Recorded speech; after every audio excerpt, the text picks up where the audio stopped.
Y precisamente escogimos a Foucault por lo conflictivo que es, ¿cierto? Es más, en el mismo libro hacen la aclaración hacen mucha aclaración para introducirlo en comparación con los otros y cambian la estructura precisamente para tratarlo especialmente a él. Y me parece pues bastante particular esto. Es como de coger de pinzas, como dicen por ahí, como coger bien, entenderlo mejor y me parece que lo hacen bien, me gusta la manera de cómo lo hacen. Aparte, pues me disculpan un momento, quisiera también agradecer pues todas las citas que hay de James K. Smith. Yo lo leo bastante y pues pensando en lenguas es básicamente eso, es un libro de él, es un libro que él puso. Y también, Saúl, discúlpame, otro apartado, se me olvidó, digamos, el aporte latinoamericano al diálogo del posmodernismo. Yo sé que el libro lo es, yo sé que el libro es un aporte al diálogo del posmodernismo, pero digamos de autores de Latinoamérica, no sé si si no lo percibí, posiblemente me faltó mirar más los pies de nota o algo así, de qué aportamos nosotros a esta discusión, pues evidentemente ustedes lo son, pero eso. Y que por favor nos digan este rollo de Foucault, cómo le hicieron y cómo podemos saquear lo bueno de Foucault. Sí, pues varias cuestiones, Manuel. Primero, como mencionas a James Smith y también, digamos que hace 3 años que yo empecé, 3, 4 años que yo empecé a leerlo, fue de hecho el autor que me empezó a iniciar en estos temas y que me mostró, digamos, con sus escritos, que más que ser un enemigo de la fe, porque yo estaba como en este otro paradigma donde no, todo es posmoderno y hay que rechazarlo a priori. James Smith es el que me empezó a decir como que no es su enemigo y se pueden aprovechar cosas, pero es el primer autor que yo leí que decía cómo. No solamente que el posmodernismo puede ayudarnos o podemos saquear tesoros, sino exactamente cómo y cómo eso se aplica a la iglesia en la vida cristiana y cómo eso se ve como en la manera en que interpretamos a los humanos, la antropología. Todo esto fue como un cambio de paradigma para mí. Entonces estamos en el mismo nivel, digamos, en el mismo canal.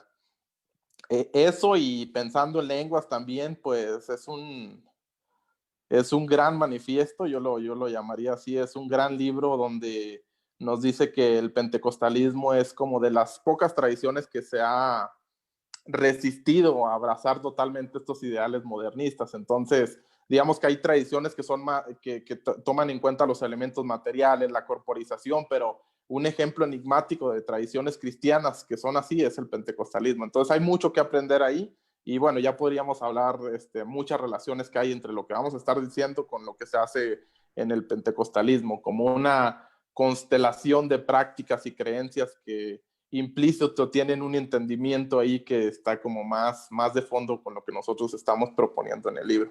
Entonces, esos son como dos comentarios al margen.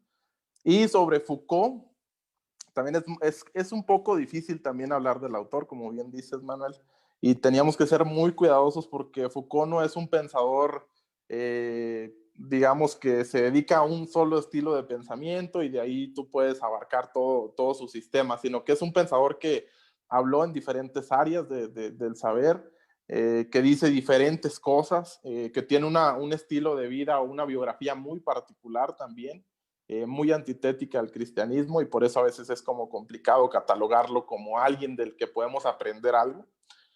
Pero sin embargo nos estamos centrando nosotros en esta noción que tiene sobre las disciplinas.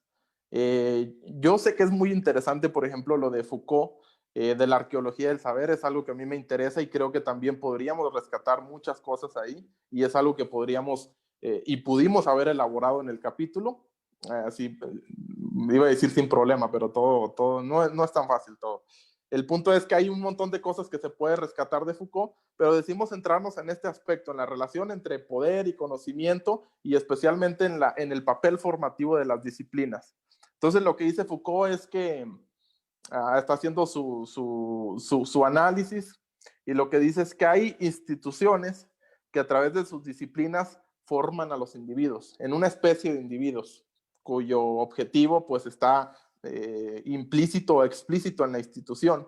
Y lo que Foucault ve ahí es opresión. Entonces dice, somos una especie Él pone el ejemplo de los sistemas carcelarios, donde una institución que tiene vigilados a sus individuos a través de disciplinas de opresión, los forman en cierto tipo de individuos que quieren la institución. Y entonces estamos viendo esto y lo que nosotros decimos junto con James Smith es, bueno, esto se puede ver como opresión, pero sin embargo, si tú lo tomas y le das la vuelta, que es como el giro que nosotros ahí dimos, digamos con Wittgenstein, decimos, sí, la iglesia puede ser una comunidad de práctica que vive una forma de vida con sus juegos de lenguaje particulares, una comunidad moldeada por esa forma de vida, y podemos decir muchas cosas en el aspecto positivo, pero con Foucault no es tanto el caso, no es tan fácil.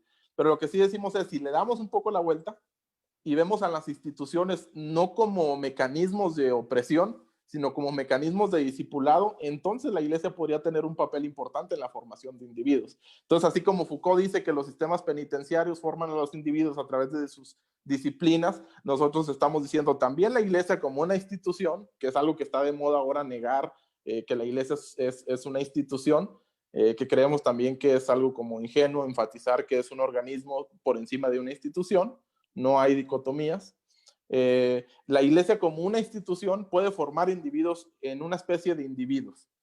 Y entonces como que esas disciplinas han estado a lo largo de toda la iglesia, la historia de la iglesia cristiana, y más importante es que están en la Biblia misma, ¿no? Si nos ponemos más canónicos. Entonces, podemos ver eso y lo que estamos diciendo es, la iglesia es el mecanismo, la iglesia es la institución como condición de posibilidad para formarnos, para hacernos una especie de individuos con un telos particular, con características particulares que son como moldeadas y que son prescritas por la Biblia misma. Entonces, donde Foucault ve opresión, nosotros decimos, podemos ver discipulado. Entonces, donde esos sistemas penitenciarios oprimen a los individuos y los moldean, ahora nosotros estamos diciendo, la iglesia no oprime, sino que discipula a los individuos y los hace una especie de seres humanos, nuevos humanos, que es totalmente el papel de la santificación de la iglesia, ¿no? Eso por un lado, y el otro es, bueno, entonces si estos individuos pueden ser moldeados por algo externo, entonces, ¿qué pasa con la noción antropológica o con la noción de identidad personal que encontramos en René Descartes, este filósofo francés que es de los que inicia la modernidad?